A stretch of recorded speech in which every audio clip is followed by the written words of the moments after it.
Hello everyone, I hope সবাই খুব ভালো আছে আর আমরাও খুব ভালো আছি। So welcome back to another vlog from Susmita's world. So এইখানে দেখতে পাচ্ছ যে কি পূজারি এসছে, পুজো হচ্ছে আর সব সামগ্রী নিয়ে রেডি করা হচ্ছে কোনো একটা পুজোর জন্য। সো বেসিক্যালি বলি এই পুজোটা হচ্ছে ষষ্ঠী পুজো। ঠিক ষষ্ঠী পুজো বলে কি না আমি ঠিক জানি না, কিন্তু যখন বাচ্চারা জন্ম হয়ে 21 দিন হয় তো সেই দিন একটা পুজো করা হয়। তো সেই পুজোটা হচ্ছে এখানটা, যেহেতু আমার ছোট ছেলে 21 দিনের হয়ে গেছিলো। তো এইটা হচ্ছে 22 জানুয়ারির ভ্লগ। আর সেই দিন সুন্দরভাবে আয়োজন করে পুজো করা হচ্ছিলো। এটা হায়দ্রাবাদে আমাদের বাড়িতে হচ্ছে। সো এই পুজোটার একটা স্টোরি রয়েছে। আদির সময়, মানে আমার যে বড় ছেলে আদি, ওর সময় কিন্তু এই পুজোটা করা হয়নি। তার কারণ হচ্ছে তখন চলছিল কোভিড, আর তখন আমাদেরই ঠিক ছিল না যে আমরা বেঁচে আছি কি না। তো যাই হোক, ওর হয়ে 21 দিন মানে তখন হয় জুন মাস চলছিল। আর জুন মাস মানে আমাদের সেকেন্ড ওয়েভ অফ কোভিড চলছিল, যার কারণে আমাদের এইভাবে পুজো টুজো করা হয়নি। কিন্তু somehow with all the precautions আমার শ্বশুর শাশুড়ি এসছিল 21 দিন নয়, কিন্তু একটু কিছুদিন পরে ওরা চলে এসছিল। তখন এসে আমার বড় ছেলেকে মুখ দেখা হয়, কিন্তু এই সুন্দরভাবে পুজো টুজো করা হয়নি। কিন্তু মোমোর সময়, মানে আমার ছোট ছেলের সময় সুন্দরভাবে পুজো করা হচ্ছে। এই দিন শুভ বেচারা তার অফিসে কিছু একটা মিটিংয়ের জন্য ও অ্যাটেন্ড করতে পারেনি পুজোটা, ও চলে গেছিলো অফিস, আর আমরাই বাড়িতে ছিলাম। আর এইখানে সব কিছু সুন্দরভাবে রেডি হয়ে পুজো টুজো করা হচ্ছে। এই যে আমার ছেলের সঙ্গে সুন্দর করে কথা বলছে পূজারি মশাই, আর আদিও বেশ এনজয় করছিল। আর এই দিন আমি না খুব একটা জানতাম না যে কীভাবে রেডি হতে হবে, তাই বলে আমি তখন এই সময়টা এই মুহূর্তে একটা কুর্তা পরেছিলাম, কুর্তি আর লেগিংস পরেছিলাম। ঠিক কিছুক্ষণ পরে আমাকে পূজারি বলবেন যে কি প্লিজ আপনি চেঞ্জ করে শাড়ি পরে নিন, কেন কি আপনাকে মাথায় ঘোমটা দিতে হবে আর বাচ্চাকে কোলে রাখতে হবে। তখন আমার মাথায় পড়লো বজ্র, কেন কি আমার কাছে কোনো নতুন শাড়ি ছিল না যেটা প্রপারলি পাড় লাগানো থাক বা সুন্দর করে রেডি হয়ে ব্লাউজ রেডি আছে, কেন কি ওই সময় ছিল না। আমার ম্যাক্সিমাম শাড়ির ব্লাউজ তো আমি কলকাতার থেকেই স্টিচ করি। আর যেহেতু লাস্ট ইয়ার মানে পুরো 2024 আমি শুধু আমার ননদের বিয়ের জন্যই কলকাতা এসেছিলাম, তারপরে টানা 1 বছর কলকাতা আসা হয়নি। তো যাই হোক, সামহাও আমি একটা ধোয়া ব্লাউজ বের করে একটা শাড়ি বের করে রেডি হয়ে পুজোটা হয়। তো আপনারা দেখতে থাকুন, আপনাদের নিশ্চয়ই ভালো লাগবে ব্লগ। লাস্ট অবধি দেখবেন, তাহলে আপনারা দেখতে পাবে আমার শ্বশুর শাশুড়ি, মানে স্পেসিফিক্যালি আমার শাশুড়ি আমার ছোট ছেলেকে মুখ দেখে কি দেয়। যেহেতু তখন রিসেন্টলি হসপিটাল থেকে এসেছিলো, তো আমি না করে দিয়েছিলাম যে ইমিডিয়েটলি অন্য কোনো ধাতু বা কিছু ওর গায়ের ছোঁয়াবেন না। তাই জন্য ওই আফটার 21 ডেজ ওই দিনটাই আমার শাশুড়ি ওকে মুখ দেখে গিফটটা দিয়েছিল। সো লাস্ট অবধি দেখবেন, তাহলে আপনারা দেখতে পাবেন।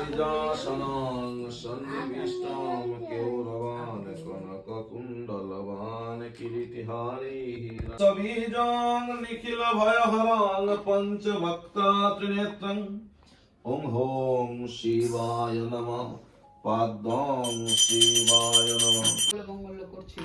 ওই যে গৃহপ্রবেশ করলাম আমাদের বাড়িতে মেরিনা স্কাইতে, ওই ঘিটা একটু চাই। আচ্ছা, উপরে কি মা এখানে আছে? না না, ওই ঘিটা আমি ওখানে রাখলাম। আচ্ছা, বললো রেখে আসতে। বসে চুপ করে লেগে যাবে কিন্তু। ও আচ্ছা, আচ্ছা তোমাকে থেকে ভাই কি শিখবে? তোমাকে থেকে ভাই কি শিখবে? কি শিখবে? তুমি যেমন লাফাচ্ছ ভাইও তেমন লাফাচ্ছে, তাই তো?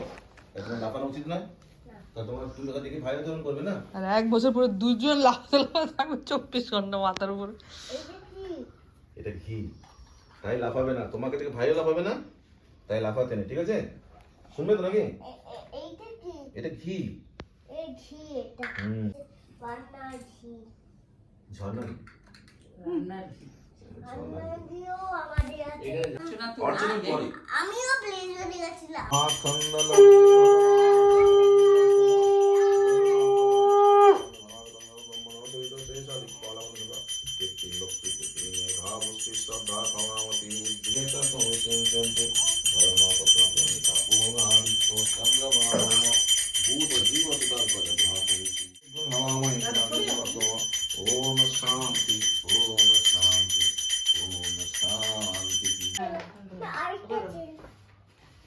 তুমি ওখানটা দেখো না, আমি এটা করছি বেশ।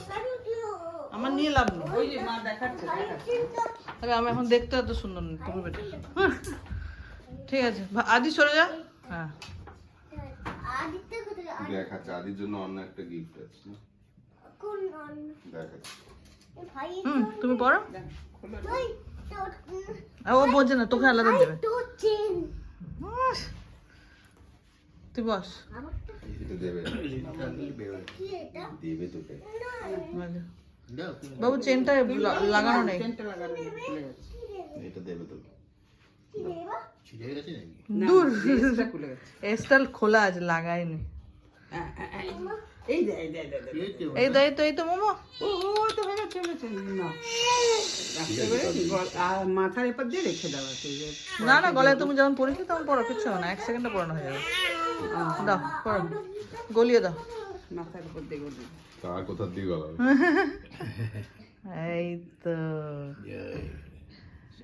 এটা আবার ওম লকেট আছে। হ্যাঁ দিদা বাবু দিদা বললে হয় না, বার্থডে আসে। হ্যাঁ সো এই হচ্ছে চেনটা যেটা দিয়েছিল, আর এই চেনটার মধ্যে খুব সুন্দর ডিজাইন রয়েছে, মাঝখানে মাঝখানে ছিলে কাটা ডিজাইন, খুব সুন্দর দেখতে। আর এই ওম লকেটটা সো খুবই মিষ্টি দেখতে। আর এগুলো ওয়েট আমি জানি, যেহেতু আমি কিনতে গেছিলাম। 9 গ্রামস চেন আর 1 গ্রাম লকেটটা। ভিডিও ভালো লাগলে don't forget to like, share and subscribe.